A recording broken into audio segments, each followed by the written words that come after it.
বীরভূমে 11-0 বিধানসভায় তৃণমূলের 214 ভবিষ্যৎবাণী অভিষেকের। বীরভূমে তৃণমূলের মিশন 11-0 ঘোষণা করে দিলেন অভিষেক ব্যানার্জি। চপারের যান্ত্রিক ত্রুটি কাটিয়ে ঝাড়খণ্ডের মুখ্যমন্ত্রী হেমন্ত সোরেনের হেলিকপ্টারে চেপে বীরভূমে পৌঁছানোর পরই জনসভার মঞ্চ থেকে তিনি স্পষ্ট বার্তা দিলেন 2026-এর বিধানসভা নির্বাচনে বীরভূমের 11টি আসনের সবকটিতে জয় ছিনিয়ে আনতে হবে তৃণমূলকে। একই সঙ্গে রাজ্যের 294টি আসনের মধ্যে 214টি আসন জয়ের ভবিষ্যৎবাণী করে তিনি দলীয় কর্মীদের উজ্জীবিত করলেন। এই জনসভা বীরভূমের রাজনৈতিক মাটিতে নতুন উত্তেজনা ছড়িয়েছে। সোমবার দুপুরে অভিষেকের চপারে যান্ত্রিক গোলযোগ দেখা দেয়, ফলে তার বীরভূমে পৌঁছানো অনিশ্চিত হয়ে পড়ে। কিন্তু ঝাড়খণ্ডের মুখ্যমন্ত্রী হেমন্ত সোরেনের জন্য তার হেলিকপ্টার ব্যবহার করে অভিষেক শেষ পর্যন্ত বীরভূমের সিউড়ি পৌঁছন।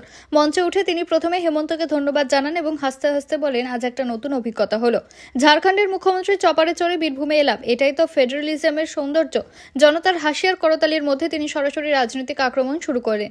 অভিষেকের মূল বার্তা ছিল সংগঠনকে শক্ত করা এবং 2026-এর লক্ষ্যমাত্রা নির্ধারণ। তিনি বলেন, বীরভূমে 11টা আসন, এবার আমাদের টার্গেট 11-0, একটি আসনও ছাড়া যাবে না। তার এই ঘোষণায় মঞ্চের সামনে জমায়েত হাজার হাজার কর্মী সমর্থক উল্লাসে ফেটে পড়ে। বীরভূম তৃণমূলের অন্যতম শক্ত ঘাঁটি হলেও 2021-এর বিধানসভা নির্বাচনে এখানে দলকে 2টি আসন ছাড়তে হয়েছিল বিজেপির কাছে। সেই ক্ষতে এবার প্রভাব দেওয়ার লক্ষ্যে অভিষেকের এই আক্রমণাত্মক লক্ষ্যমাত্রা। তিনি কর্মীদের উদ্দেশ্যে বলেন, যারা ভাবছেন বীরভূমে তৃণমূল দুর্বল হয়েছে, তাদের জবাব দেব আমরা, 11-0 করে দেখিয়ে দেব। একই সঙ্গে রাজ্যের সামগ্রিক ছবি তুলে অভিষেক বলেন, 2026-এর তৃণমূল 214টি আসন পাবে, এটা আমার ভবিষ্যৎবাণী। তার এই সংখ্যাটি শুধু আত্মবিশ্বাসের প্রকাশ নয়, দলের অন্দরে একটা স্পষ্ট বার্তা, 2021-এর 213টি আসনের থেকে এক ধাপ এগিয়ে যাওয়ার লক্ষ্য। অভিষেকের এই দাবি শুনে বিরোধী শিবিরে ইতিমধ্যে প্রতিক্রিয়া শুরু হয়েছে। বিজেপি নেতারা একে অহংকার বলে কটাক্ষ করছেন।